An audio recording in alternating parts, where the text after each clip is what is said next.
Matter of fact, my favorite greasy valve is right over here. McAdam's Old Oil House.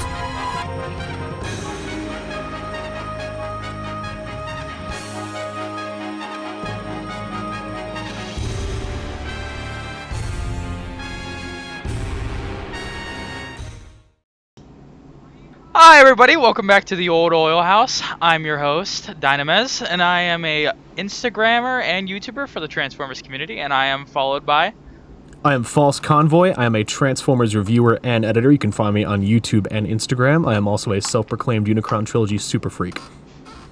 I am Hambly. I am a Transformers photographer and streamer. You can find me on Twitch and Instagram.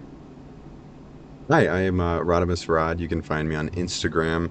It's a Transformers YouTuber and Transformers newbie. So before we get into this, I just want to throw out there, this is actually the third time we've recorded this intro due to the incompetence of the latter two individuals here. First and foremost, Hambly is a dumbass. The first one, and then, the first one was Rodimus Rod. We bullied him last time for not changing his name yet, but that all got deleted. So just know that he is stupid and needs to work on it. Thank you. The absolute slander for Rodimus's Rod. I can't even Dude, say it Rodimus's straight, Rod bro. is getting really bashed around tonight. Oh my god! Okay, crazy, the first mess up wasn't name. even our fault. Imagine That going was, on Instagram and be like, wanted, "Yeah, it guys, doesn't matter. Rodimus's Rod is gonna be my name. This is surely gonna fit everybody, guys." Actually, Rodimus Rod was an accident. It was the first thing that Instagram was like, yeah, that's available, and I was like, oh, I guess I'm doing this now. Okay, guys, I'm Rodimus's Rod. And now you'll take it to your grave. That it's going to my grave within these 2 episodes. I am Hopefully going it's to be different engraving next it week. on your tombstone upon your death. Like it's So going to you say guys- your full name, you guys the are, like, years, and then begging Rodimus me- Rod in quotes. You guys are like Okay, begging listen me up. before I am the not podcast. begging you to change it, so I don't want to hear it. You I can just run say from roll it, You guys were but begging me before the podcast to keep it. So you I can say I've was the been only one that saying was roll begging. with I it. did. Look, man. I think it's a little silly, but as we have added more and more penis jokes to it, I really just don't think you should keep it. You know? That's yeah, fine, I didn't want to keep it, but you know, it's not going anywhere right this I second. think it's really funny about us talking about Rodimus's fat metal member, bro. You know what I mean? It's definitely a topic. We should probably talk about Transformers 1 now. Yeah. Oh, Yeah. All right. Welcome to the So. Transformers 1. Yeah. Yeah, welcome to podcast. episode 2 where we're going to be discussing the biggest new hit blockbuster that just hit theaters and actually one of the best Transformers movies to release in the last few years. Last few Transformers years, One. Arguably Ever. one of my favorite movies ever. It was. Arguably, it's one of the top movies this year. It That was, and like yeah. Deadpool 3. It was really good. I'd say it was better than I- Deadpool and Wolverine. This takes it was- Deadpool 3 and turns it to paste. Yes, this is absolutely. this is Yeah, leagues this is better way than better. that. Sorry, Way better, thank Deadpoolers, you. but like, Yeah. yeah. I This is agree. the All movie right, of so all we time. will We have will watching. start out here with a spoiler-free section. We'll probably go to like the 20-minute mark. I can probably add a chapter in the YouTube audience for you guys, but we're going to be discussing non-spoiler stuff right now, and then I'll let everybody know when we are discussing spoilery territory. So let's begin discussing the movie, spoiler-free. Let me just say the soundtrack was absolutely phenomenal. Oh my god. Brian Tyler cooked again. Absolutely. The usage. So, if you've heard any of the clips, you know you might have heard some familiar motifs. There's some excellent scenes where the soundtrack uses both motifs from Transformers Prime, as well as the Bay movies. If you listen to the track, I believe it's like. Oh, I didn't hear the Bay movie one. So there's a few of them in there. The one I noticed the most was in one of the tracks. I believe it's called like something with the primes. Don't know the name off the top of my head, but it uses first off the Transformers Prime, one of like the sadder melodies from that, and then near the end it uses the primary motif used in Tomb of the Primes from Revenge of the Fallen. Which is it's beautiful, like the mixing of it. There's some hints of some of the Last Night soundtrack in a few of the tracks. It takes those tracks, combines them, and elevates them. It is such an excellent soundtrack. In the original melodies too are phenomenal. Absolutely. I didn't catch the first ones you had mentioned of the Fall of Cyber, or I'm sorry, not the Revenge of the Fallen, bits being mixed in. I didn't catch that. I did catch... I didn't catch the Revenge of the Fallen It stuff. was in. I'm trying to find the Resting Place of the Primes. If you skip to about 144, you can hear the Tomb of the Prime, or sorry, 134, and you can hear the melody for those who are wanting to check that out. Sure. There were a few tracks that had a lot of horns that reminded me a lot of the startup screen for Fall of Cybertron with the main menu, where it's like... that is actually so real. Yeah, there's a lot of cues from the game soundtrack. It, at least in tone. This whole movie was just cooked with every single aspect of the franchise. For real. I mean, it makes sense, too. Yeah, no, it does. It fits really well. I loved the so just last thing on the soundtrack. I want to say there's some like more synth wavy segments that are just fire. The usage of synths is really really good. It reminds me a lot of like the War for Cybertron Siege soundtrack, but like if it was like way better, like 1,000 times better. You can see it in the trailer too, so it's not much of like a spoiler, but you see a synthwave sun for Cybertron, and that looks really cool. Like that Edge Runner aesthetic, not Edge Runner, Outrunner. That's what it's called. Yeah, Outrun. Yeah, it's really good. I love that Outrun aesthetic for stuff. Just that purple grid. My God, perfect. I don't know what about that like aesthetic that I just love so much, but it just appeals to me. I think the aesthetics were excellent. The design philosophy behind the robots, behind Cybertron, it was all just so good. It's so hard to contain myself right now for the spoiler-free review of the movie. Mm-hmm. It's just so many beautiful moments in this film that I cannot wait to talk about. Honestly, and the cinematography as well, and the action is just, it's so tight. There's a lot of... For anybody that hasn't seen the movie yet. It's insane. Something that I like a lot is the usage of transformation mechanisms in combat. I'm not going to spoil any moments like that, but there's a lot of action set pieces where characters will use different components of the transformation modes for fighting, whether that be like transforming legs partially or using wheels from vehicle modes. They really make use of the full dynamic abilities that they have. It feels almost like watching an action set piece it feels like you're playing a game, almost like when you're playing Fall of Cybertron, and you're flying around as like Starscream and Jet Mode, transforming and like just killing guys. It feels like they're so seamless between the two modes as they move through the action and the environment. It's so well done. The action is S tier. I will say there were a couple moments that, again, I don't think there were very many gripes I had with this movie, but there was like one or two scenes where it was like a stretch for maybe like 7 seconds where during the combat it was a little hard to tell what was going on. Now granted, I've only seen it once, so maybe, on second rewatch it'll be easier on those scenes, but I found that a couple were a little jarring. I personally can we address the IGN review? What was the IGN? Was that the one that was like really bad? Oh yeah, it was terrible. Yeah, they rated it 5 out of 10. I don't know how those they guys could. Are idiots. I genuinely have no idea how they could. Like, they're smoking crack at IGN. Look, you can take it. Look, IGN are the same people that gave like Halo 4 a 10 out of 10. All right, where the IGN is no credibility. Halo 4 is a 10 out of 10 game. I love Halo 4, not a 10 out of 10. That shit is a 7 on a good day. Like it's probably just more for the of campaign. a 6. Oh no, I absolutely agree with that. Yeah, it's rough. IGN is really stupid. Rotten Tomatoes though have given it one hell of a score, that's for sure. Yes, I'm going to live check and see what that is at right now, but I know that last time I checked, the audience score was at a 97. I'm actually going to look up the IGN review. I want to see what this guy has said. And then so Rotten Tomatoes right now, the critic rating is at 88% and the audience score is at 98%. So this movie is a critical and audience success, if that speaks any volumes on its quality. But okay, so the reviewer called Transformers 1 Optimus Subprime. Lovely. That's absolutely crazy because that's just like somebody coping because they wanted another Bayverse movie or something. Yeah, because it's so good. We should probably continue talking about our spoiler-free section. Characters. Did we like the characters? Spoiler-free. Yeah. Absolutely. The character development in this movie, I was not expecting at all. Spoiler free is hard. It is hard, but just this is hard. The main cast is excellent. Optimus yes. and Megatron both shine, or well, I guess Orion Pax and D16. They both just shine as main characters. They are excellently written with a really well thought out relationship. Both of their arcs are with a short movie like this, being able to pack so much development of each character into such a short film like this is really incredible.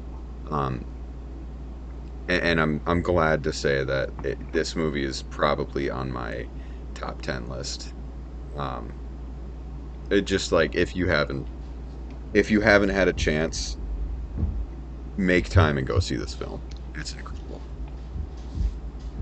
I would agree. Also Make wanna say, time, see it. Yeah. I was genuinely surprised with how good I thought it was. Like I have two minor gripes, and that one fighting thing was one of them. And it is genuinely a love letter, as everyone's been saying. I feel like the first trailer caused so much controversy due to the fact that it definitely overplayed the comedy, but the comedy in the movie is actually really funny. It's very good. But it just made the comedy look really childish and stupid in the first trailer. So that's why a lot of people in the fan base were really skeptical. But I would say as soon as the other trailers started releasing and we started seeing the action set pieces and what we were getting, I would say arguably, I was more excited then. And then I got to see it actually in an early screening along with Convoy. And it was really hard to not say stuff about the movie, but it was so relieving once everybody saw it and was like, holy shit, this is absolutely peak. Yes, I've seen the movie 4 times now, and I'm seeing it a 5th time tomorrow. And I have liked it more every time I have seen it. So if that speaks any volumes to my opinion on it, this is so good. I did want to touch on though the casting. I was really nervous about a lot of their choices. As myself, Megatron was the one I was worried most about, and the casting is a 10 out of 10 smash hit. I loved every single voice actor they chose for every character. They all really felt like the roles. They did an excellent job just conveying all of the emotion in the movie. You could tell they really cared about it. And as much as obviously we love seeing Peter Cullen or Gary Chalk, as Optimus, Chris Hemsworth is a damn good Optimus. He is excellent. And I have no complaints on any of the casting. I think they were all just wonderful. Yeah, absolutely. And I wanted to touch on the comedy as well. From watching the first trailers and from watching just any of the trailers, actually, the comedy seemed a bit. What's the best way to describe this? I would say it would be perfectly described as Minions Illumination comedy. Yeah. It was kind of just super kind of cheesy, I guess you could say. And I was pleasantly surprised that the comedy is really funny. This movie made me laugh multiple times. It's hard to see. Or not hard to see. It's awesome to see a movie nowadays that can make you laugh 100%. The way this one did. It truly, they did so good with the comedy.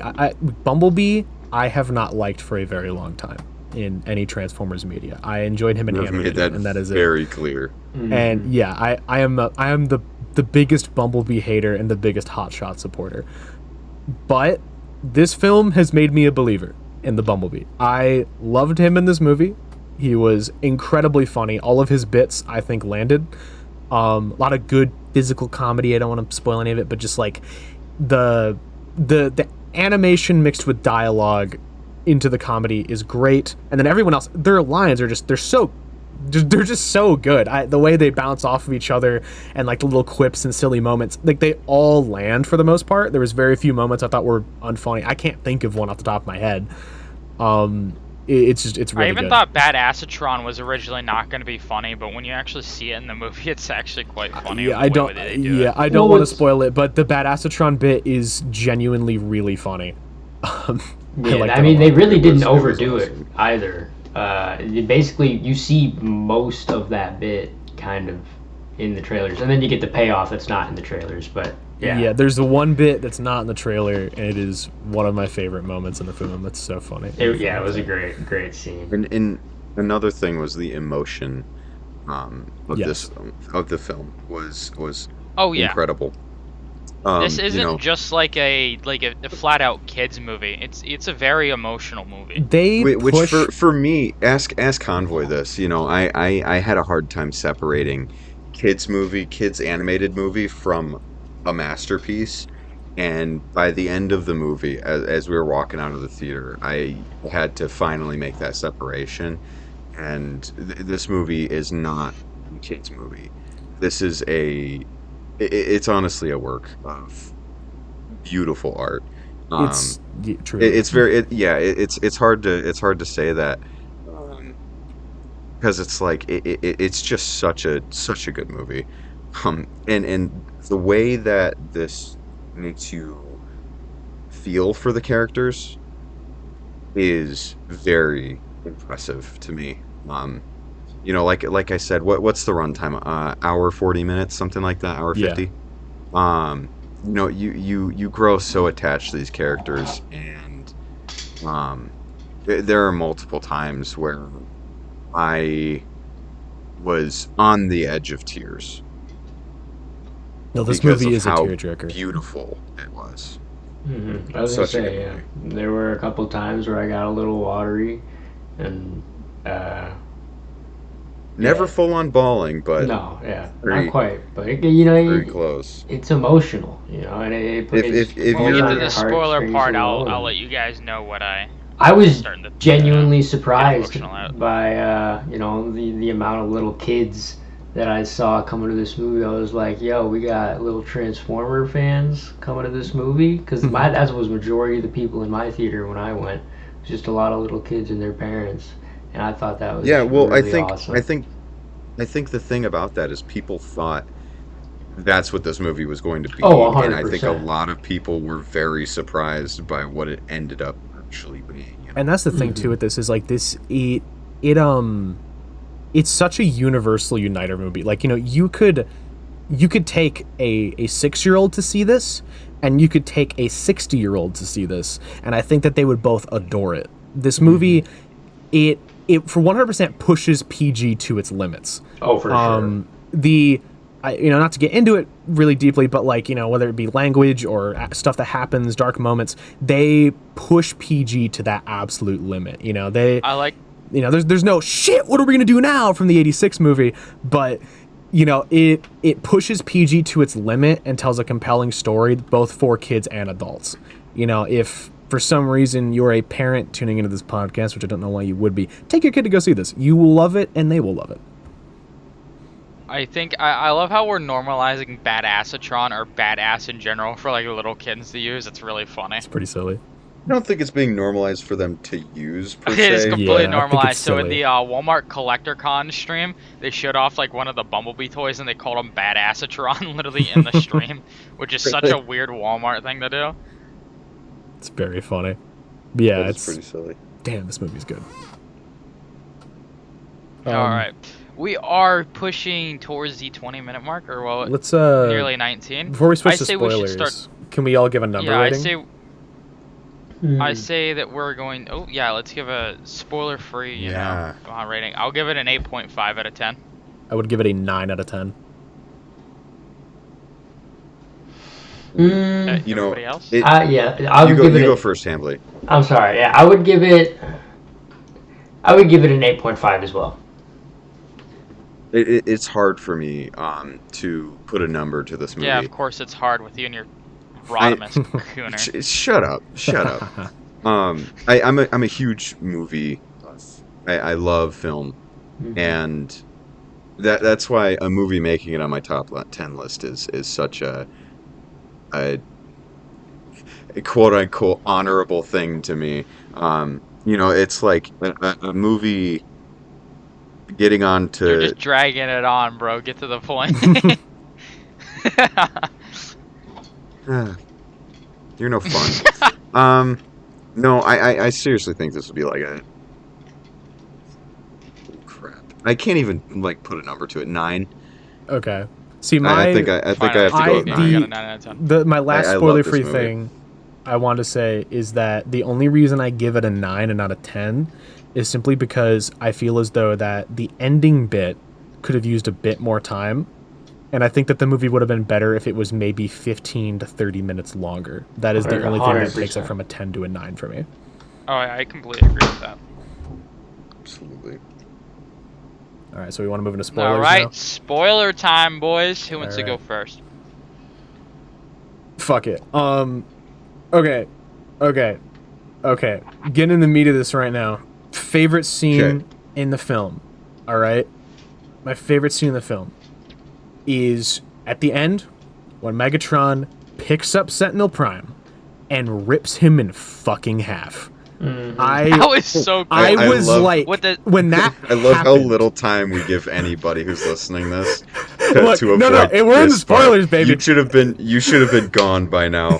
Yeah, if you're Way here, I'm longer. sorry, but holy shit! Like the lead up was also insane. Like Optimus being shot, falling down. That was all artwork. But then just my jaw dropped when because I was like, there's no way he's gonna rip him in half. And then he starts picking him up, and I'm like, no, he's not gonna do it. And then he fucking ripped him in half. I was just blown away by that moment, and that really stuck with me.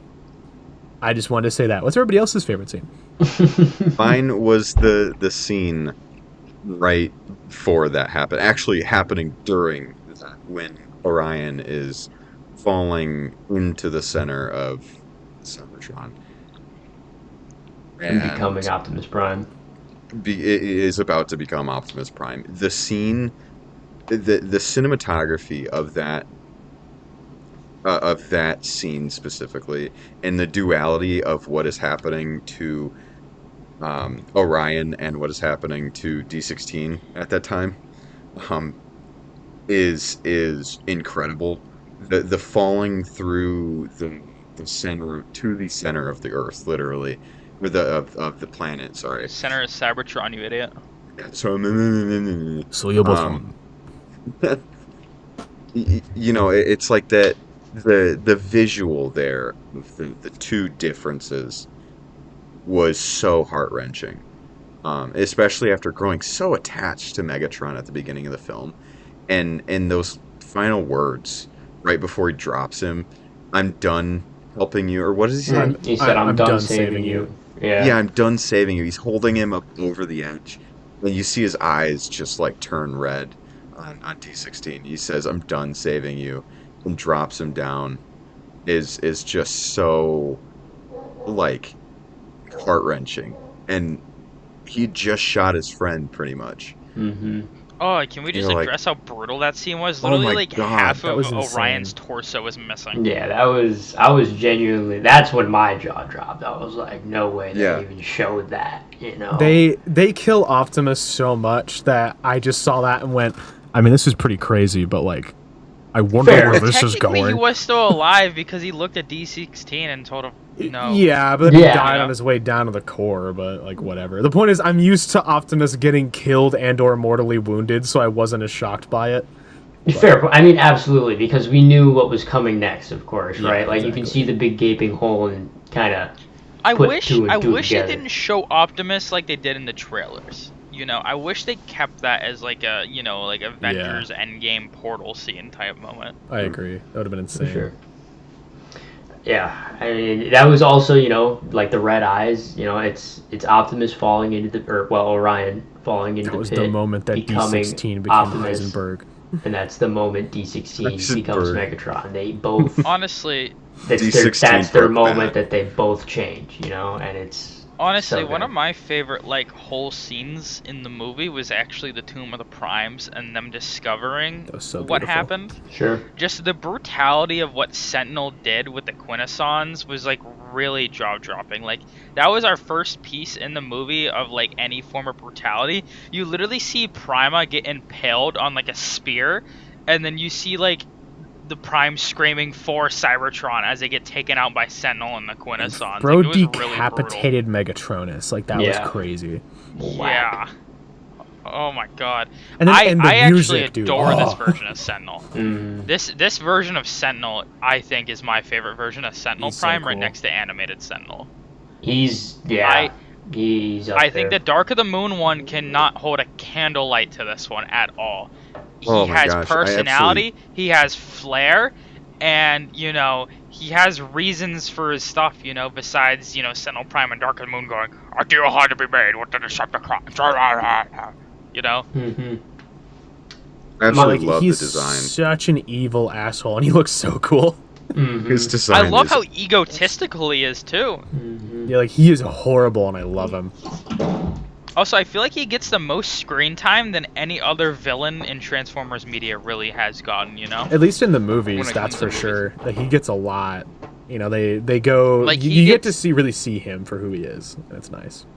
Yeah, like, you get him characterized, and that's exactly what we were missing, because let's be honest, Scourge in Rise of the Beast kind of, you know, is a little mediocre as a villain. Really cool design, but, like, he was I'm very just a mediocre. Unicron. Yeah, he's not a compelling villain at all. And he's not even And then, evil like, enough if to you look hate. at any other, like, Bayverse villain, dude, they literally just exist to get their heads cut off or get slashed in half. Pretty much. Like, sometimes Or they'll get their give him spine hard ripped out. lines Don't and forget shit. about that. You know, like fucking Lockdown. Like, I love Lockdown, but you know, he's not as good Lockdown as is, like, Sentinel one of Prime. Like, that's for sure. Yeah, like, Lockdown is, like, one of the few Bayverse villains that is, like, really cool. What else did I like in TF1? I love the symbolism. One of my favorite scenes of symbolism is when they first entered the tomb, and they were finding the bodies. There's a shot where it shows Orion kind of in the middle, D16 is going to the left, and then Alita and Bumblebee are going to the right. So it's a little bit of symbolism of what's to come, and then Orion eventually runs to the right, while Megatron goes to the far left, right? I love that. When you look back at that, you could see it, and then you can see Megatron, or D16 at the time, looking at Megatronus, and you can see his eyes getting angrier. You can slowly see shades of red appearing all throughout the movie, and the brutality of Megatron coming out. It was really neat. Like, as soon as Yeah. they found their alt modes, D16 transformed and slammed the the Death Tracker, I think they're called, because of the blockies. Yeah, like the Slammed him into the Viacom ground and guys. killed him. Whatever you want to call him. But no, yeah, Megatron in this was just so good. Going into it, I didn't think I was going to like him that much. My initial impression was like, I feel like he's not going to be that good. And I walked out immediately. First thought was, holy shit, I need a toy of him. I love him. He is my favorite character. There's small things that they do with him that, like, you know, it's even his tendency to, like, you know, say violent joking threats at Orion, you know, like he's like, you know, like he's like, yeah, I'll transform into a shovel and beat you, or the bit where he's like, if we survive this, I'll kill you. And you know what? They survived it, and you know what he did? He fucking killed him. You know, the little lines like that, you know, that just seem like harmless jokes in some ways are a piece of foreshadowing, you know, and as you see him break, you know, after his world is shattered around him and he realizes that everything he's ever believed is gone, you know, it's like, you know, he probably was a good person, but then it's like just enough of him flipped, and then you see that brutality come out, like Dynamez was talking about, where, you know, he starts, you know, his fighting gets more brutal. You know, you see him run out, shoot a guy, stomp his head in, and laugh, you know, and Orion's like, yo, you good, man? And then, you know, he takes the little tracking device from Orion and is like, you know, Oh yeah, gets really aggressive. That was right after the revelation. Like, you can tell a big change in D16 happened as soon as he figured out the truth. Because, like, in this movie, the characters are, like, at the beginning, very polar opposites of each other. You always attribute Megatron to be the rebellious one that would go against law and stuff, but in this movie, he's literally fully brainwashed by Sentinel, and he's fully following Sentinel, while Orion's the one that's a little rebel. And then they both end the movie on opposite sides. Optimus wants to build a new order for Cybertron and keep everything in law. Megatron rebelled. It is really cool how that flips. And I didn't get to fully finish what I wanted to say on the Descent. When they encounter the Decepticon not the Decepticons yet, but the High Guard, the previous defenders of Iacon, also known as everyone cool ever in Transformers, that being Starscream, Shockwave, and Soundwave, which I love what they did with them. I think they were all great. But the bit where he challenges Starscream to a fight and then almost kills him, and then you see all the crowd gathering around him yelling D16, and then him and Orion share a glance through that crowd of people where Orion is just in pure shock and then D16 is reveling in that anger and everyone around him. Yeah, it's you such can a see cool the red eyes moment. appear for the first time. Yeah, his eyes got a little deeper in that moment. That was fucking art. And then, the action set piece after that was awesome. And then the bit with him and Sentinel was just so awesome and so inspiring. If I was a Seeker, I would be following that guy too. Watching him stand up, and say, I'm not kneeling in front of you. And then Sentinel holding him down and, fucking welding that Decepticon symbol into him. And then him still standing up. It's some really fucking powerful shit. Like, if you imagine witnessing that. The bit where he tells Sentinel he has nothing left to lose, and that's why he isn't afraid of him. I mean, it's... Dude, I can't good. put into words how much I love this Megatron. And how much merchandise I am about the purchase of this Megatron. For real. I'm up in the air currently on what my favorite Megatron is because of this Megatron. He is either 1 or 2. I adore him. Because I had trouble you can see why he becomes Megatron. Yeah. Like, they did the origin story so well. And, I was nerding out so much of this movie. This movie just brings me so much joy every time I see it. And just seeing Megatron, like I second time watching it, I literally chuckled every single subtle foreshadowing of him becoming Megatron happened. Yeah. No, walking out of this movie, I had Convoy asked me who my favorite character was, and I could not decide on one. All the main cast are awesome, and I am really up in the air between Megatron and Sentinel. I absolutely love Sentinel with the little bit of character development that they kind of did for him, and the design is just so cool. But the thing with Megatron was his like you guys were saying, the eyes changing over time, and the way his demeanor changes, and the way he acts, and the things he says, everything about Megatron in this movie, or D16 at the time, all that stuff. And how at the end when he rips Sentinel in half, and then takes the Megatronus cog and puts it in him, is just so cool. It's so fucking cool. And the duality again you're talking about in that scene where you see the Matrix empowering Optimus, and then you see Megatronus's cog empowering Megatron as they it's like that moment is the moment where they become, it's like before they were homies, as D16 and Orion Pax. That is Megatron and that is Optimus Prime. The Great War has just begun, like in that moment. It is so cool. Fucking art. And then you're saying on Sentinel is just on him for a second. Like you're saying, they do a little bit of character work with him. It's not necessarily like development to make you sympathize with him, like a lot of villains will try to do. It's development that lets you into his psyche. The moment where he's interrogating, he's a sociopath. He is. The moment where he's interrogating Alpha Trion, for example, is excellent. And I didn't even think of this, and actually Mr. Rod here is the one that talked about it originally, and he kind of made me realize how much I love that scene. He has a prisoner with information, probably so much stuff he could extract from him. But just because he is so much of an asshole, he just kills Alpha Trion out of nowhere, which is a wild moment. I really didn't think that was going to happen.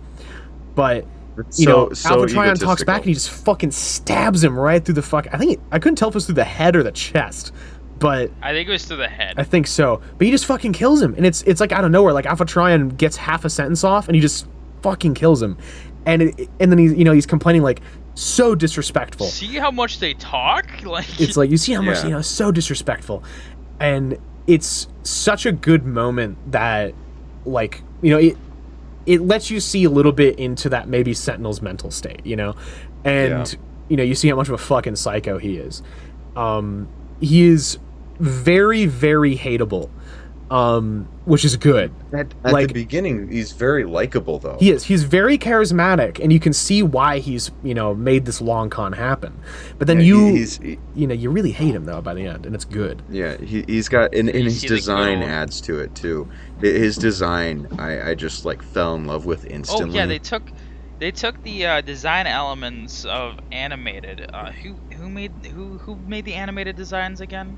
I'm gonna look this up real quick. He feels like if you took animated Sentinel's colors and then you took Energon Megatron and you. It was Derek J. Wyatt, who I feel Wyatt, if he was still around, because Derek J. Wyatt did pass away in 2021. Yeah, unfortunately. Rip King. And he was the original designer for a lot of the animated designs, or literally all. I think he did all of them. They got, yeah. Transformers Animated has a style to it, and they took that and they slapped that on Sentinel. And I love the orange and blue. Those colors are excellent. What would you consider that? Would you consider that like a gold? Yeah, it's like a gold. It's gold. In the film, it's gold. It's an orange and gold. In all the toys, as of now, it's like a kind of a... like a honey mustard. Yeah, it's not great. I'm looking at my Sentinel toy right now. I have mine on my desk, too. I want to say it's gold, but it's not exactly gold. All I can say is I'm very excited for the Studio series, and if we're going on toys right now, the Blockies classic classes that are coming out right now, the Optimus, the Megatron, the Alita, the Sentinel, and then also the Mystery Wave 5 pack. Oh my god! Might be some of my favorite pieces from Blockies. Let me glaze them real quick. They're cooking. So, for any uninitiated, Blockies are these little model kits, kind of like Creos, except 10 times better than Creos, because they actually look like the characters, and they don't feel like poopy shit. They're very cheap. If you go on Blockies' official website, you can grab yourself a pack of them. I absolutely adore these things. They're excellent. Great little model kits, and they're hitting Transformers 1. They've already hit a lot of G1. They hit Rise of the Beasts if you're a movie lover for some reason. Sadly, no Hot Rod though. Yeah, no Hot Rod yet, but they hit Ultra Magnus, so season 3 characters are happening. So he's on his way. Springer and all that. I feel like when we go to TFCon Baltimore, right? Convoy is still up in the air on that, along with Rodimus Rod, but I know me and Hambley are. I gotta buy Hambley some Blockies, because bro just refuses to get Blockies by himself. Dude, He's gotta experience Pete. Oh my gosh, why? Money. Dude, go on AliExpress, buy some Blockies for $7. It's so awesome. Yeah, if you guys need them cheaper, but are willing to wait longer and have your box look like it was punched by a border agents, AliExpress, they're like $10 to $20 cheaper there. It's pretty cool, and they have the newer assortments. But yes, and the thing about Blockies is they're so fun to play with too. They're very durable toys for a model kit. Yeah, it's not like a Gunpla or something. Oh, they're not even like model kits, dude. They're just genuine toys. Yeah, they're model kits. They kind of remind me of. Some of them have LEDs too, guys, and that's awesome. What was that one company that made the brand Lego Transformer things? Creo? I can't. Yeah, Creo. They kind of remind me of Creo, but way higher. I just said that, bro. Oh, did you? Oh, yeah. Did you? I completely missed that. Yeah. Okay. Yeah. Blockies. Buy them. Blockies, please sponsor our podcast. Just glazing Blockies real quick. I want Blockies now. Nah, okay. We should go back to the movie, though. We've been glazing too long. Yeah. So I think we've been glazing kind of the end part of the film. I want to go to the start a little bit here. So the art direction for Cybertron itself is, I think, just so awesome. It is almost like, if you're familiar with Halo, it almost feels like a Shield world where the inside is all cityscape, the land where the civilization lives, and there's a surface that covers everything. It has these really cool upside down cityscapes. And and I love that. It reminds me a lot of like Tokyo 2 and from Evangelion, where the city goes upside down in the geofront. It looks amazing. The surface itself has this really cool like techno-organic thing going on, and like the planet moves and transforms with everything. The way the city's set up is very similar to War and Fall of Cybertron, where like the highways transform in front of the bots and shit. It's so fucking pretty. It looks so cool. They absolutely cooked, I think. Oh yeah, absolutely. No, I'm really upset too, like, because I missed the first, like, literally the first 10 seconds of the film where it was showing this really beautiful scene of like the upside down city and everything about it. I literally missed all, but I didn't miss any like the dialogue of the film. Yeah, he ran in to see the close up on Orion Pax at the start, so he just missed the really cool shot of the upside down towers, which I'm kind of upset about. But sorry, Dynamis. Hey Darkwing, check this out. I love that joke. Oh my god, it was so fun. It's in the trailers. And it is it's just so funny. Or the fucking bit where he's like you can't even transform, and he's like, oh yeah, and he like pretends to transform, then just starts running down the hallway. That shit's so fucking funny. Oh my god, it's so silly. But it's so silly, but it's like it's perfect. Like the movie gets serious when it needs to get serious, but it also has like room for little jokes like that, and I love them. Exactly. It's so fucking funny, and then I love the way it introduces everybody. You know, like you get into it, and it's like, oh, you have Orion, you know, and it's kind of cool because he's like in the Hall of Records, which is like in a lot of Transformers lore, that's where Orion works. But you know, he's in there being a little criminal and watching records he's not supposed to, which I think is a very neat angle for the character. Then, you know, you have him on a cool, like, running escape chase. You know, then D16 helps him, like, fool the guys that are after him. And that's how you introduce him. And then, you know, they go to the mines. You see them, you know, Elita 1 is their boss. You know, it really naturally introduces all of the characters. I really love how B is introduced, where, you know, they're in this crazy race, and Sentinel brings him to, or, you know, and Sentinel talks to him, and they think they're gonna have a great time. Then Darkwing comes in and is like, "You're miners." You know, he's like Dreadwing's like a Minecraft YouTuber in this. So he grabs him, throws him down to sublevel 50, which is really funny because it's like there's supposed to be Darkwing, 40. not Dreadwing. Yeah, sorry, yeah, Darkwing. There's fucking there's supposed to be 40 sub-levels, but then they meet B on sub-level 50, and, like, bro has just been down there because he's, quote, so good at what he does, so he's been, like, fired a million times. And, like, so, like, they meet him down there, and he's, like, fucking losing his mind, and he's so fucking funny. I love B so much when they meet him. He's just a fucking riot. Oh, I love how much he Steve. yaps. I love that Steve was foreign. I thought that joke was really funny, where he's like, yeah, this is Steve, and they're like, Steve? And he's like, he's foreign. But that was a really silly joke. It's really funny. No, and the going to the Badassatron bit now, where they just got on the surface, and he starts introducing himself to Elita 1 as Badassatron. It's so funny. And then she starts walking, and then the way the bit is he says, you could call me Badassatron, and then, like, does a weird stance and, like, he has to do the moving. same animation every time, where he, like, stances up and, like, crosses his eyes and does the voice. And so it's like he's running after Alita, and he has to stop every time he says it, and then he has to run back up to her. It's so fucking stupid, but it's really funny. So funny. I also like the bit. He sounds like he, honest to God, sounded like Frank Welker whenever he said Badassatron. Yeah, it's pretty funny. Yeah, he sounds like Frank Welker being Soundwave when he says it. Also, I like the joke where they're like, he's like describing what he does, and then they're like, so you just stand here and watch garbage, and he goes like, yes, and he's like really excited about it. It's really funny. I don't know. He's a fucking riot. I love Bumblebee. He's goated. Yeah, that was one character where I was a little concerned on the casting for. I wasn't who's the voice actor? Keegan Michael Key or something. Yeah. I wasn't sure how he was going to do as a Bumblebee. I just couldn't hear his voice as a Bumblebee, but he just was phenomenal. I'll say he's the best Bumblebee. Loved him. Yeah. It's not hard to be the best when they haven't talked in 16 years or something. Yeah, but still, he's really good. Bumblebee's a riot. Elita 1. So one of my things with this movie is I think Alita 1 to me is definitely the weakest character.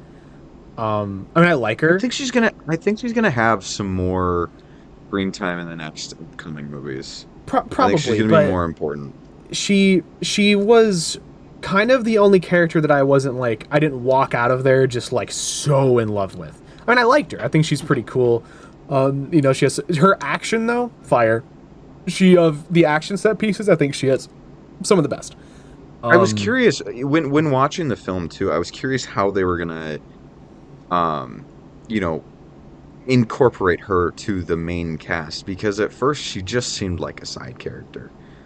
I wasn't too sure how she was going to come in, because she comes in, gets fired, and then you don't hear about her for a while, and then all of a sudden she appears in a train, and so well, that makes sense because she got because demoted. she got demoted, and then you even hear B say, you know, the new manager in waste management is kind of, you know, she like basically calls her a hard ass, but doesn't say the word hard ass.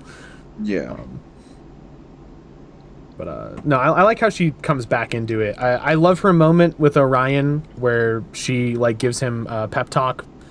It's a very sweet moment, and it's also pretty funny because, you know, her opening the pep talk is, "I am better than you in every way," which was silly. I like that as it was a joke, but also it was very wholesome at the end where that came back up, where Optimus looks at her and goes, "I might need some advice from a bot who's always better than me." Yeah, that was silly. She's pretty cool, but she was definitely the weakest link of the main cast, I think. Absolutely. I do like how at the beginning of the film she fucking just despises like Orion and D16, but then at the end ends up like, you know, best friends with Optimus. Yeah, that's pretty cool. I do like how they go closer. I heard somebody like say about it is that there was a little bit of like love there, but I didn't really pick up on any of that.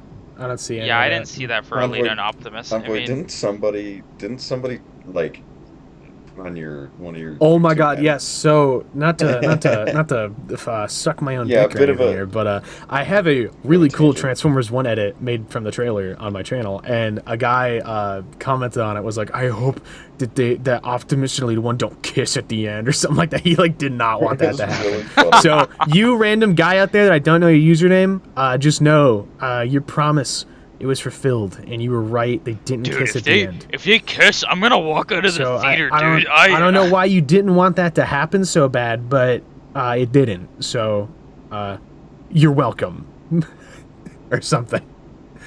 That's pretty funny. You're welcome, or something. Yeah, I don't fucking know. You're silly, dude. Keep commenting funny things on my account, but love you. Don't leave. Don't unsubscribe. I'm begging you. But, yeah. No, yeah, I didn't pick up on any romantic thing going on there personally. It didn't feel like it. They just felt like they became friends. Yeah, that's kind of the gist that I got from it. Same. Which I kind of like that more, honestly. I'm kind of glad they didn't, in a way. Like, I sort of do agree with Bro that commented. I think that the movie is better for it because it doesn't have to fit in a romantic subplot into what it already has going on, which I think would complicate it. And, you know, it's like Alita is almost always in fiction just Optimus's girlfriend, and it's nice seeing her not as that. She is her own character and she's doing her own thing, and I like that. You know, maybe in the next movie they can hook up and she can see Optimus Rod. We'll see what they'll do with her. I think Scarlett Johansson did a very good voice for Alita. S-tier casting, right? I just like, a lot of people might shit on the fact that it's like popular like voice actor celebrities, right? But they did such a good job and they feel like fans of the franchise. I didn't feel the same way with like some of the Rise of the Beast cast. Like I guess the actor that played what's his name, Noah Diaz, he liked the franchise, right? He was even saying how expensive the studio series stuff was, which was really funny. Yeah, they did it all seem like they were really enjoying it. Mostly Chris Hemsworth. He seemed like he put a lot of effort into this. All the interviews with him were so good. With Peter Cullen. You can tell from his performance that he put a lot of thought and effort into it. Sorry, Dynamis. Oh no, you're good. But yeah, completely right. Like Chris was ended up talking to Peter Cullen, and even said like when he was talking to like Peter Cullen, he didn't exactly want to copy Peter Cullen. He just wanted to take a little bit of inspiration, and you definitely see that in the movie. This is Chris Hemsworth's Optimus Prime. This isn't somebody like John Bailey trying to do a piss poor like interpretation of like Peter Cullen. Yeah, which it's not is an exactly what emulation, they've it's been an trying to do. interpretation. I think is the best way to Yeah. put it. He basically took the advice from Peter Cullen that, you know, a leader, or how a leader should sound like to be strong Optimus, enough to be and- gentle. Yeah. And Totally. put his own little twist on it, and you can kind of hear his voice over the movie change to the end. Yes, he Also, sounds can we much just more like address that Optimus by this the end. Optimus Prime isn't a violent sociopath Yeah, like the it's the Bayverse actual Optimus? character. Oh my god. He they were actually, faithful to the source instead of just material. cutting Megatron in half or shooting him in the face, he did like disarms Megatron. Yeah. This is the Optimus Prime that I think that we all wished was in the live action movies, and was, you know, the Optimus. You know, this is the Optimus that I love. You know, he's strong enough to be gentle. You know, as Peter Cullen put it, that's what he feels like, and I think that is excellent. It warms my heart to finally see this character that I love so much, you know, get a mainstream interpretation on the big screen, where he is so him, you know, he is what the character is supposed to represent. And I think that's great. Very much so. He gives me the heroic leader vibes, like he should, right? He gives me like, he's still very young in this, so he doesn't give you like the father mentality that like Peter Collins does yet. But I guess we might get there as time goes on. Yeah. Again, we're supposed to get 2 more movies after this. Yeah, so that's for sure. He definitely, like, you know, he has time to turn into the father figure that is, you know, the Peter Collins Optimus, or even the military commander of, you know, Gary Chalk. You know, right now he's, you know, this Optimus is much more actually kind of in line with animated, with David Kay's interpretation of the character. You know, he's young, and he's inexperienced, and he's got some shit to figure out, but he's unmistakably, you know, he's Optimus. And he stands for all the things that we want him to stand for. Yeah, I mean, Also, he's trying. Can we address how dumb Lorenzo is? Dude, fuck that guy. There is not a worse person with his hands on this franchise. Bro needs to stop saying that this is a Bayverse prequel. I'm gonna kill him.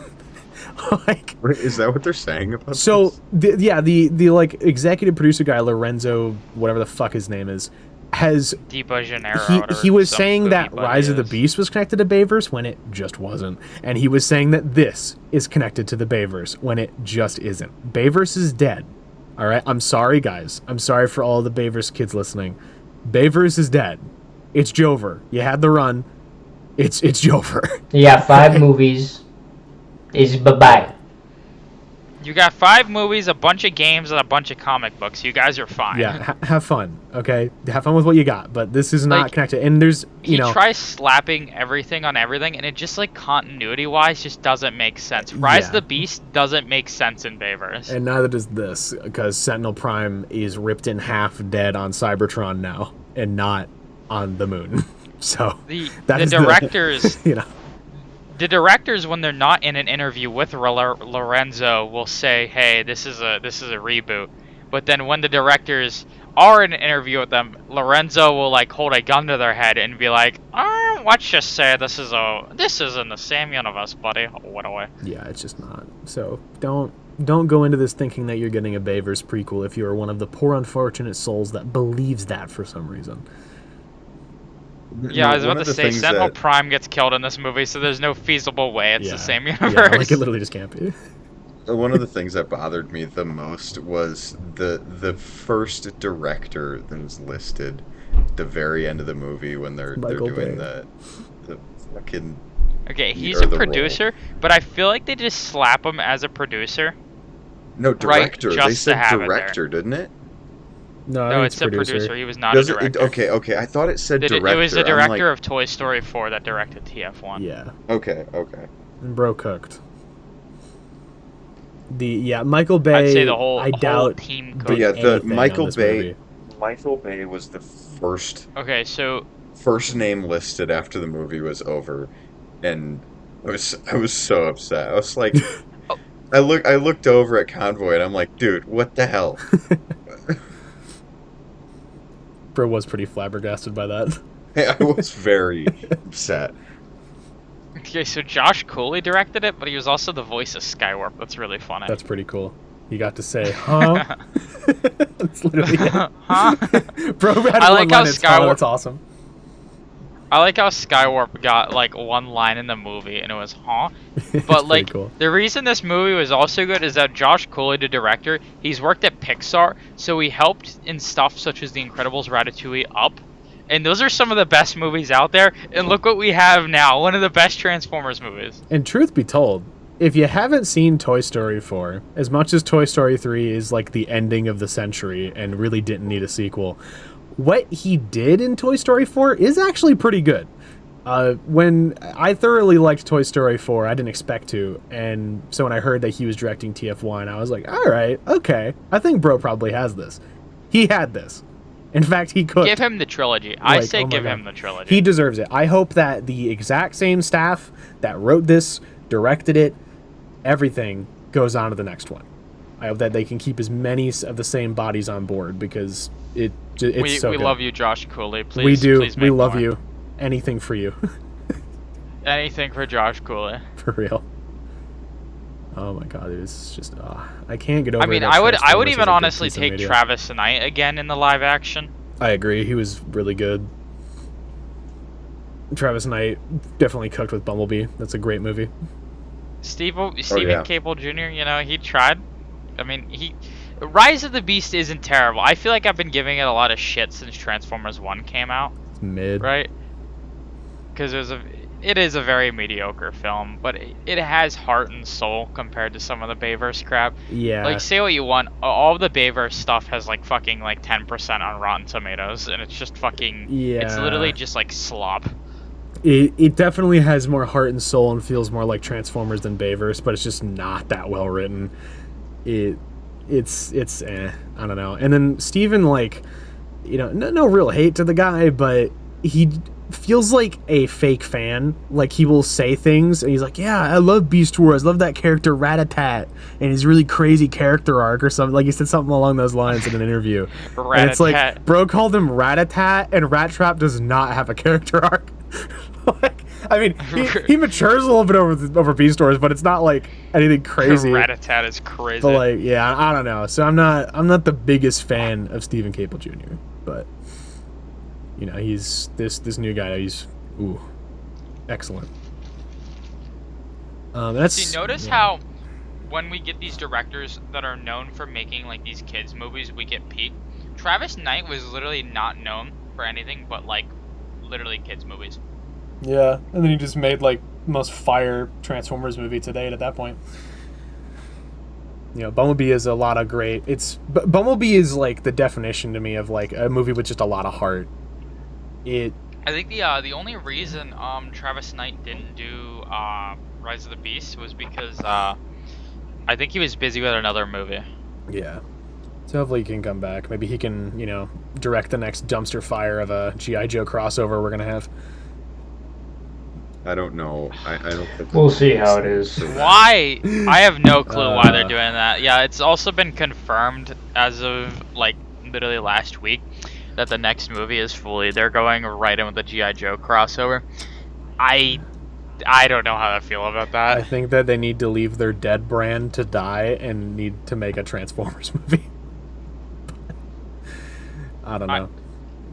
Sorry for slandering on G.I. Joe there, Hamblin. Oh, are you a whatever. G.I. Joer? I'm a huge G.I. Joe fan, Oh, but I'm sorry for your well, loss. the thing is, the movie is. We'll see how it is. The way, like, it could be okay if they just treat G.I. Joe like Nest. You know, Yeah. like if we just get relationships like that, and we get 1 or 2 or maybe 3 human characters. I don't think we need more than that. human characters to get slightly developed, and then just give them a G.I. Joe code name and treat them like fucking Lennox. That's the only way that it'll actually be decent. In Bayverse, Yeah, well, I mean, essentially. Lennox was the main character. Yeah, I think we're kind of getting off track from Transformers 1. We should probably bring it back into that. Yeah, that's true. We kind of went on a little tangent there. Technically, we're still on topic of Transformers movies, if we're being honest. That is true. That is true. But, you know. And we do cover news, and technically the G.I. Joe stuff is news. This is true. I will give you that. So shut up. Kill yourself. It is also our podcast, and we can do whatever the fuck we want on our podcast. Yeah, okay, Rodimus Rod. Go just go fuck yourself. Dude. See, even if I do change my name, it's not like you're just gonna stop calling me that. I will. It's Yeah, always we're gonna be call there. you Rodimus Rod for the rest of your days. It might return occasionally, but it will not be the same when I can't look at my screen and see you sitting there in the Discord call. All right. Any still be closing the thoughts same about profile Transformers picture. 1? I feel like we've been glazing it for the past hour now. Yeah, what are we doing? Yeah, shit movie. Really hated Oh, it. okay. I don't even like it. I was lying the whole time. Yeah. This is why we don't like you, Rodimus. So, if we're talking criticisms, the whole thing I was talking about with, I think it needed a little more runtime. No, not G.I. Joe. Yeah, G.I. Joe does suck, but I think it needs some more runtime. Otherwise, I think that maybe D16 could have used a little more, like, a couple more, like, psycho-y moments earlier in the film. I think it was still very good, but I feel like he could have used one more, you see something a little unhinged going on in his head kind of moment. Agreed. I think we needed a little more time with his turn. A little bit. And that goes back to the issue of this movie just needed to be maybe a little longer. Because if it was a little longer, I feel like that gripe would go away. Exactly. Like, I think it allow really some that. time for him. Need that half hour. Otherwise, beyond that, I'm kind of at a loss for criticism. If anyone else has any. I think maybe the quintessence could be fleshed out a little bit. Oh, that's true. Yeah. I see that's a common criticism, but like I feel like they were kind of there to tease what's gonna happen next. Exactly. It's they were what's to come. Yeah, they could have used a bit more. They could have used a bit more explanation. I think is my main thing. Like they, because if you're a longtime Transformers fan, you hear Quintesson, you go, oh, I know those guys. They're the Quintessons, but if you're a new person watching this movie, I feel like they don't do a lot to explain the Quintessons at all. They just say the word Quintesson a couple times, and then you're just kind of expected to know. I mean, you can figure it out, but I feel like it's just a little bit more, maybe in that just archive recording or something like that, they could have gone into more of the, what the Quintesson War was about. Just a little more detail their way. For the new people, I think would have been nice. I feel like if we maybe see a little bit of a flashback in the next movie on the Quintesson War of like the High Guard and stuff, maybe we can see. I would like to see where where Starscream, Soundwave, and Shockwave ended up. Maybe that'll be like an intro scene for the next movie, and I think that would be good because I do think Starscream, Soundwave, and Shockwave needed a little bit more fleshing out. They were really fun characters, but they only were in the movie for maybe like 30 minutes. Yeah, they weren't there long. I don't think they were an intended, it would have been cool to see more of them, but I don't think it was needed. I think that they got the screen time that they needed for this movie, and I hope we see more in the future, is sort of how I'm looking at that. I agree. Because they all got a cool moment or two, and they got to be there, and they were the most prominent, cameos, and they had some weight in the plot, but, all in all, I don't have a lot to say on that. I think it's good that they kept the focus on the main cast and didn't try to develop too hard. But that was one thing I was worried about going into the film. I was worried that there was going to be a lot of little tangents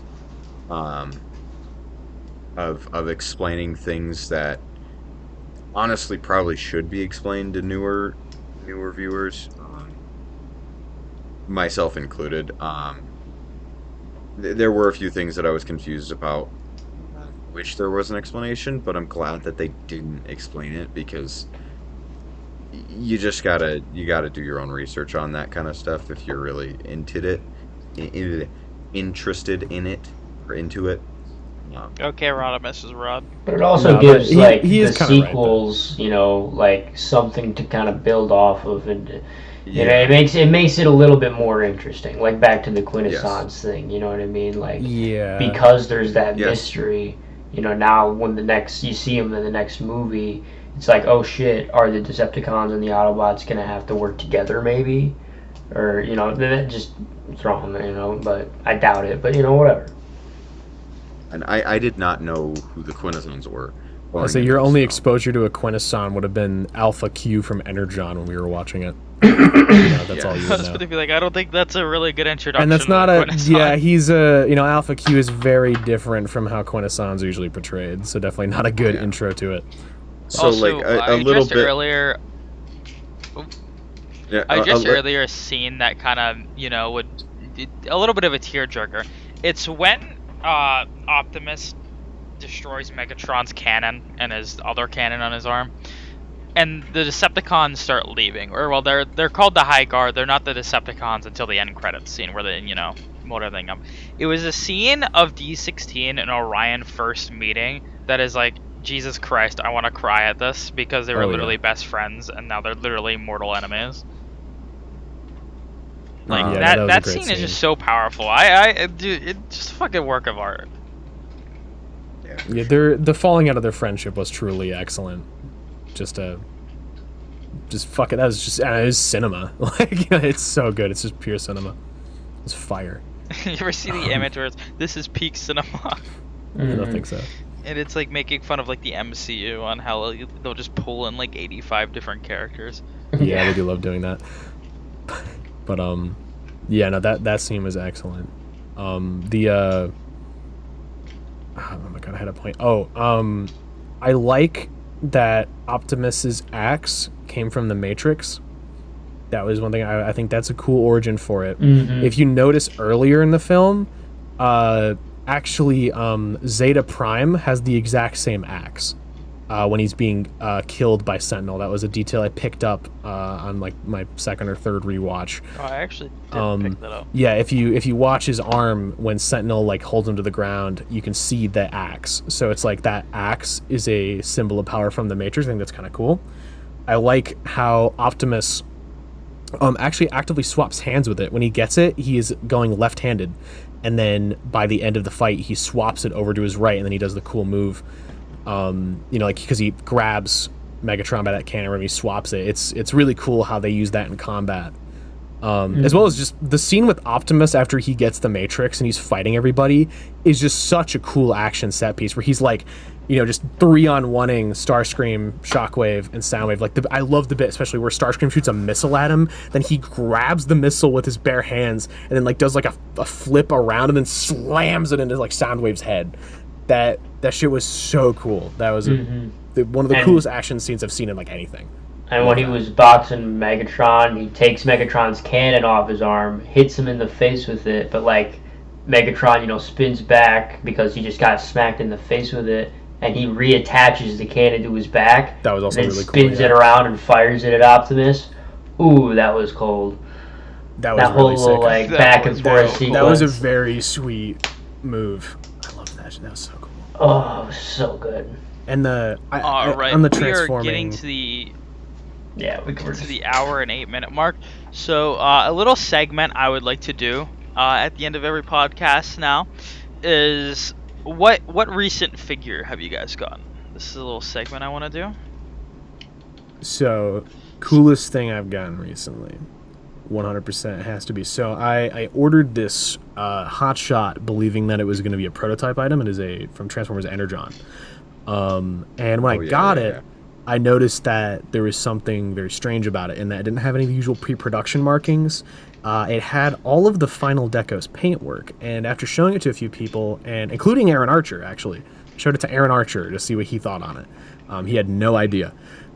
It most likely is actually what is called a lunchtime special, which is where a Takara employee on their break will run part of a mold tooling on a different style of plastic. And so it will be a one of a kind figure. Most likely, what I got is a lunchtime special version of Hot Shot, where the yellow is replaced with clear color tooling, meaning it is probably a one of one item, and it is one of the coolest fucking things that I have. You reckon that is my Decepticharge? No, that is definitely not a lunchtime special, because that one has a different deco from everything else. It's deco won't change, but plastic molding can. So yours is definitely a scrapped deco idea sample, whereas mine is a lunch special where it is just the plastic mold itself was changed from yellow to clear, and the deco is exactly the same. Which is just, it's really cool. I will send Mr. Dynamez a message, image of it. That way he can throw it here on the end screen if you guys want to take a look at it for you video watchers. If not, go on my Instagram at False Convoy. Really cool piece. I have never seen anything like it, and I'm very happy I got it. As for me, I got a whole load of blockies. So let me glaze blockies real quick, but I'm actually just gonna glaze one. I've been building the action, the action class, which is the Massive Optimus, and this thing's really neat. It's really intricate, and you need a little magnet to turn on the LEDs in the back. So when we were at BotCon in Fort Wayne this year, we were actually trying to figure out how to turn on the LEDs on the thing, me and Convoy. But it turns out the Autobot symbol that it comes with, the giant stand, it's like a magnet. So you just slap it on the ass, and it turns on the oh, that's sweet. lights. Yeah. Need to get one of those. And the LEDs are really strong on this one. So that's my cool little pickup. Miss Hambley, did you get anything? Yeah, so I guess most recently I ended up opening my Tidal Wave, finally. That's, I guess, the most recent thing. It's really, really cool. I love it so much. Toy. He's an awesome... He's not my favorite Titan class. I don't know if he's my favorite Titan class, but man, he's up there. I have all of them, and he's really, really good. I also just got him, and he's probably my favorite Titan I've ever handled. Love him. Yo, Rod, what you get? So what'd you get? I kind of already. Jesus. I kind of already told this story to Dynamez and Convoy earlier, but I just today actually went to Target and found a Sentinel Prime and a what's it, the classics, or Core, not classics, core class Nemesis Primes. Nemesis Prime, and I was debating. I didn't want to get both because I didn't want to spend the money on both, but I decided to get the core class Nemesis, and I got out to the car and I opened the thing and I started playing with it, just messing around with it, and the arm's falling off, the paint's chipped on it, it just doesn't look right. Nothing is tabbing in correctly. I was like, dude, what is this? So I made us turn around and go return it and swapped it out for the Sentinel Prime, and the arms on it felt like they were, the elbow joints felt like they were glued together. They just didn't want to move. They're moving now, but other than that the Sentinel Prime that I just got, it's such a cool figure. His Well, yeah, that's just a tiny deluxe one. Yeah. He looks really cool for having this mustard kind of yellow instead of a gold. He looks really good, and for the $20 figure that he is, he's decently poseable, and his alt mode looks really cool. I've been messing with him while we were recording this whole podcast, and I absolutely adore this figure right now. Yeah, he goes hard. Awesome deluxe. Yeah, absolutely, just so much fun to play with too. Yeah, if you got $20 to waste, go buy one. It's pretty sweet. No, this isn't a waste, actually. Yeah, I'm waiting for the Studio Series one. Yeah, the SS one is definitely gonna blow this one out of the water, but until then, he's my little desk guy, and he's gonna stay my little desk guy. Yeah, I think that's me. I got my blaster and my Sentinel Prime. I got him and Bad Acidtron on my desk right now. dude, Yeah, that I $20 should get a badass Tron's great. I love that thing. He's actually so fun. I love him too. Great little Bumblebee. Mainline Transformers 1 is actually just full of bangers. As much as they might not scale Well, they together. seem like all out of scale. Why is Bumblebee fucking taller than Optimus He's Prime? also taller than Sentinel. But if you ignore scale, though, great figures. All of them. All very cool. No, they're not perfect, but for $20, you're not getting better. Sentinel's hands are a little weird, aren't they? Yeah, they're Just kind of now weird. looking at those, they're Flat. a little bit thin. Yeah. They're a little flat. All right, we are reaching the hour and 15-minute mark. I think we're gonna wrap it up here. Thank you everybody for listening. It's been a fun time discussing Transformers 1. Anybody else want to say their pieces? No, thank you. Purchase Blockies. Go to blockies.com or Buy AliExpress. Blockies. Oh, Buy buy Blockies. Blockies, Still- please sponsor the still not. podcast. I will still shill for you regardless. Blockies. Purchase Blockies. That's it. Still not sponsored. Not sponsored, but oh my god. All right, shut up. Your entire like character image is Rodimus's cock. All right, goodbye, gang. Oh, Jesus.